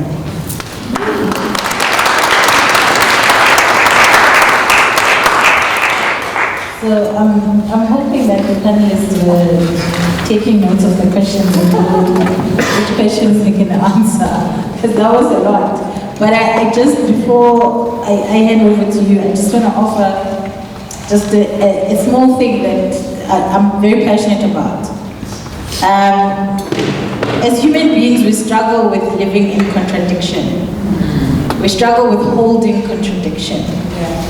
And we become easily led astray because we seek straight and clear answers. And so I think for me, when I think about the entire point of the festival, is to bring together the very diverse and divergent understandings of Ubuntu, so that at the end of the day, you sit as an individual and you come to your own conclusion of what it means to you, or the piece of the many pieces that came here, which piece you're going to take, and how you're going to action on that piece going forward, and how you're going to embody that piece, and how you're going to take what has been given and offered here and combine it with what you already came with, because everyone comes with a gift, right? And that then becomes your own unique, crystallized kind of version of understanding of what Ubuntu is versus what I say or what anybody, I think, on this platform can say. And I think when we listen with the idea of hearing the different perspectives to come to our own conclusion, we listen differently than when we are listening as seekers of one truth or one knowledge. That's just, that's something I wanted to throw in there. Yes. So we're gonna start with the questions. All right. I just want to respond to your question, my sister. What are we doing now? What's happening now? Where are we? From a very young age, we go to school. The first day, we are indoctrinated. And we are comfortable with that. And it continues. The brainwashing continues to happen. When your language is taken away from you, you can't help it but you feel inferior. And that is the truth. When we lose our language, we lose our culture. We lose Ubuntu. And it goes to a point when even when we play, we are comfortable playing in English. Is our God an Englishman? It's a problem. So the problem starts when we are young, when we are raised. When the Arabs came, they undermined us and indoctrinated us, enslaved us, and gave us Islam. When the Christians came, they did the same thing. And now we know that, but still we want to continue with that. Christian. There's nothing like that. But that's what we are. We are comfortable to talk about this dunya in a Christian context. And now we know Ubuntu. Ubuntu is in us, but the system does not allow us to practice Ubuntu. We are comfortable speaking with our children English. We want them to speak well, to speak very well, to speak like an English man or girl. And we don't teach them Xhosa. You don't teach them the native language, the language that connects them to their God. And how are they going to be superior then?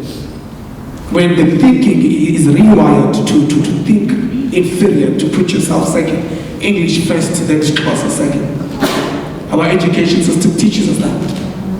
And all the subjects you learn them in English, you only learn this Xhosa. Even the teacher that is teaching you Xhosa teaches you Xhosa in English. And we have a serious problem. And the system that is rolling is foreign. We are called a Christian country. And we allow that. And we are comfortable because we must connect with the other world. Why can't we just be Ubuntu? Why can't we start small? If we're not comfortable to talk about his death and amasiko etu, we want to talk about religion, you want to talk about Jesus being black or white or and so on. We have serious problems here. Have we dealt with that? Have we dealt with ourselves? We have children who are not grounded everywhere. What is the cause? We allow the media to teach our children, to raise the children. And we sit down and we are comfortable. So for us now to move forward, we need to start small. Pray in your language. Talk to your God in your mother tongue. Talk to your children in your language. Talk to your dogs in your language. Nowadays we have dogs that are called Peters. Why do we have a dog called Scotch? Everything is colonized. Everything. Even the way we sit in our families.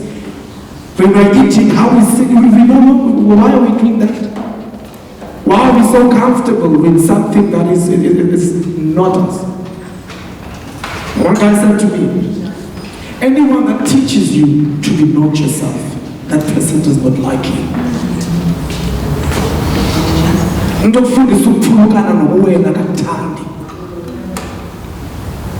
So we need to embrace, because even the language English does not acknowledge us. It does not acknowledge me. If I type on my phone, Sibulele, it will give me English name. I'm not writing that. That's not, I'm writing Sibulele, and that's what I mean. But even the technology does not accommodate, it does not acknowledge me. So I am inferior. So this system is turning me up and down inside, it's changing everything. Even the way we bury our people is no longer African. Now we want to talk about ancestors. We want to talk about ancestors, but even the way we bury them is un-African. There's a lot of change that we need to do. But if we are willing to do that, we cannot start high. We need to start small. Let's start small. You know, by talking to ourselves in our mother's language. By talking to ourselves in Xhosa, you know, even when we are thinking, we think in English. When you're talking to yourself, you're not talking to yourself in Xhosa or in your mother's now. You talk to yourself in English. You're so comfortable. Oh, what am I going to do today? Your God will not respond to you. Your ancestors are not English. Your ancestors are as black as you are. Before the face of the sun, we don't burn, but we dance until the flames of the sun are exhausted. Black is beautiful. And we must love that, appreciate that, love ourselves. And if you want to talk about the truth, let us be truthful to ourselves. Let us not lie. Let us talk the truth and heal ourselves from abandoning our culture and our ancestors and our tradition. Thank you.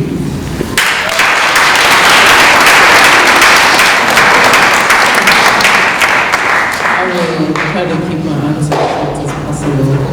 I can see the time it's going. I very much enjoyed what you said. It's important to listen to the connections and disconnections. And basically my answer comes from actually a lovely conversation that we had yesterday. And it is around looking at the role that we play. The role that we have played, the role that we've been forced to play, and the role that we could play, individually and together. My answer is to look within ourselves. We have allowed everyone to tell us who we are. We have allowed everyone to tell us how we can heal ourselves. We have allowed everyone to tell us where we came from, what we, so I've listened, to, I guess, all of the questions here, and thank you for all of the questions. But yeah, once we look at the role we play, and this was the beautiful nugget that came out of the conversation yesterday, the dance changes. Because we're active participants in this. So I noticed a lot of the questions are about things outside of us, how we get the institutions to see us, how we're not made to feel confusion by other people. I loved the comment as part of, I'm not sure where she's gone now, but she said something, she said we need to look at ourselves, There was another question about how this is enforced in this capitalistic system we live in. They've decided on that system, but we are still trying to decide now how to react, how to respond, as opposed to let's look inside. So I don't have answers to these questions that people asked. I think the answers are within ourselves, and we need to look at ourselves for those answers, and we can connect with each other. So that's why I like that connections and disconnection. Like you can connect from yourself and disconnect from others, and then you can connect to others and disconnect from yourself. And your question as well. There was a lot said, but you said something about black women in America and our pain not being seen.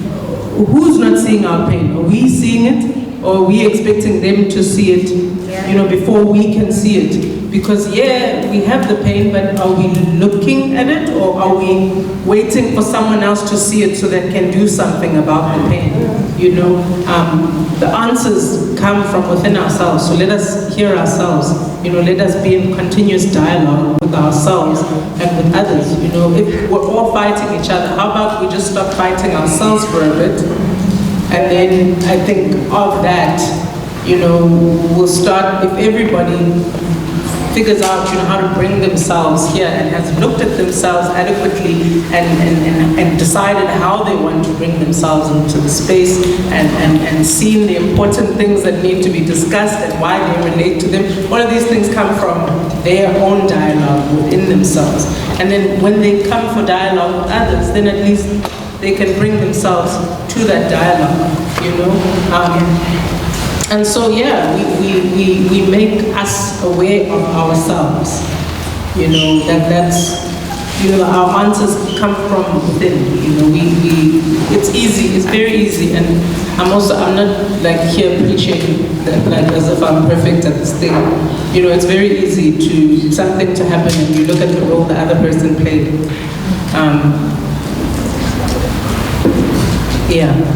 I'm gonna end it.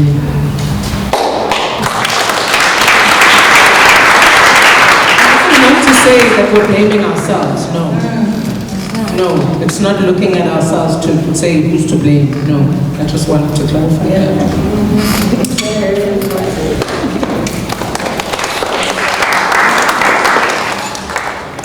Okay, I have some very challenging questions. I don't have the answers. I think that everything that you've heard from me today has been from my perspective. As somebody who grew up under apartheid, who struggles to deal with the privilege that I have, who struggles with the history that I have, who certainly does not have the answers. And I certainly hope that I haven't appeared woke, because that is the worst insult I could possibly have. I don't know, and I know that I don't know. I don't know what I don't know, but I know that I don't. And I think that we have to recognize that Ubuntu is incredibly powerful, and it is disruptive, and it is counter the culture and the capitalism and the systems and the institutions and the government that we have. So we are going to encounter resistance if we acknowledge the other, the marginalized, the people that society doesn't see, the people that we were brought up not to see. So we challenge institutions by recognizing our own worth, our own value. We challenge institutions by recognizing the injustice when it occurs and pointing it out. It's difficult, it's hard. We're going to be met with violence, because that's what the system and the institutions are built on. It's violent in its approach, in its psychological approach, in its physical approach. But we have to, if we understand our own worth and the value of others, we have to continue to struggle every day with that. And sometimes I understand the drifting. I feel every day as if I'm tethered on an ocean, and I sometimes don't know what I'm doing. And I'm kind of making it up as I go along, and hoping nobody notices. But I think that's what anchors us in that ocean is that understanding of who we are, and that Ubuntu is part of who we are. And it's an important part, not just of our culture, but of our very being. And it means having hard conversations, and it means engaging people who don't want to be engaged. And it means confronting those parts of ourselves that we don't like. But we're doing this together. That's the joy of Ubuntu, is we are doing this together. If I see you and you see me, we're journeying together. And we're going to make mistakes. And we're not going to get it right. But we're in this together. And I think that is the most important thing. Thank you.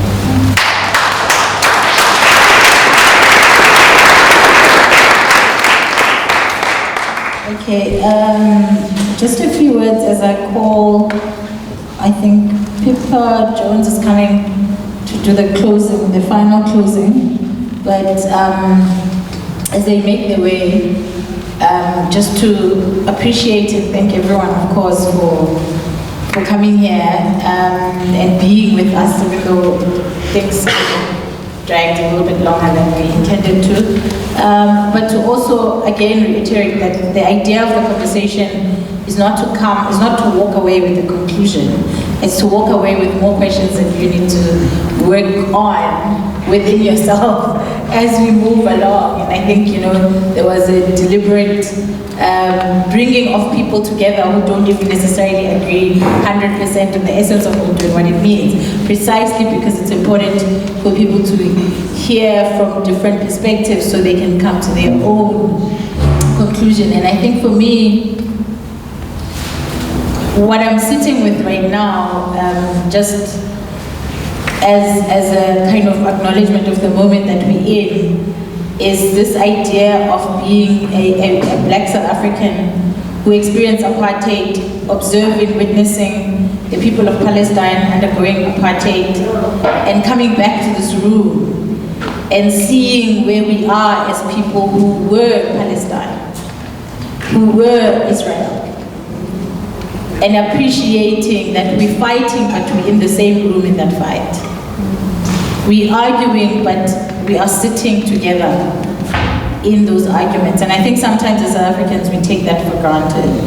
And to also just say that as we talk about, South African institutions as betraying, but they also, the other term, which is institutional courage, is the Ubuntu of taking the case of Palestine to the ICJ, even as we are unaffected but affected. And for me, it's for people to then kind of think, in my life, how do I show up? How do I embody? How do I live out Ubuntu? Even when the problem that I am supporting or allying isn't actually mine, it doesn't feel like I'm directly related. And I think when you think about it like that, it becomes clear that Ubuntu is an embodied experience, but it's also a deep witnessing of pain and sitting with that pain. Because I think we like to think of healing as like this nice, joyous candles, bubble bath things. It's not. Healing is messy. Healing is angry, it's brutal, it's gruesome. And if you are healing through bubble baths, I'm sorry to tell you, you haven't started the work.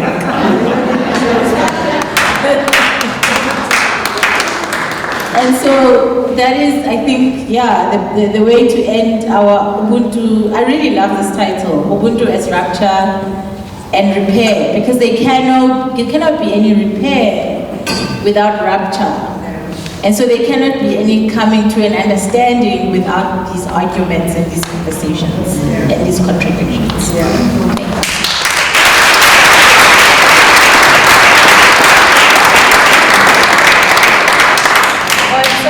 Acknowledgement to Mamphela Ramphele. We had to leave us because she's on a flight off to the US today. Thank you. Thank you, Asanda, and thank you. Can we give our panelists all another round of applause?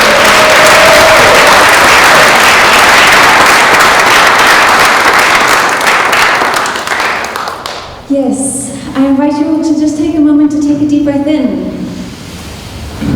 and out. And to feel what that is landing in you from this conversation, from this journey that we've been on over the last 4 days.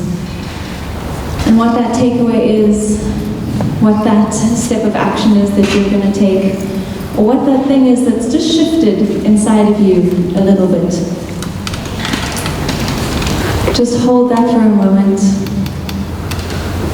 as we take another deep breath in and out. And thank you all for being here, and thank you for being part of this incredible experience. We do have a small token of appreciation for our panelists, which I'm looking to the back. If anybody come.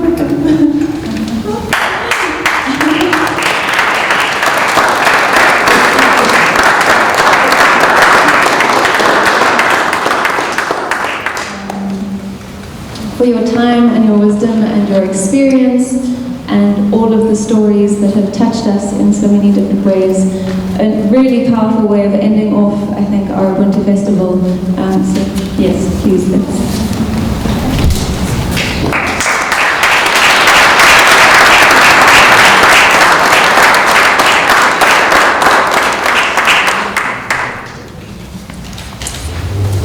We are shifting and flowing with the program at the moment, recognizing that we have a time that we are trying to stick to in honor of Iftar and the holy month of Ramadan that we want to share with all of you today. And so I'm going to invite you, I know you've been sitting for a while, so please just stand and take a breather for literally 2 minutes. Because and I also want to honor if there are some of you who aren't able to stay with us for dinner.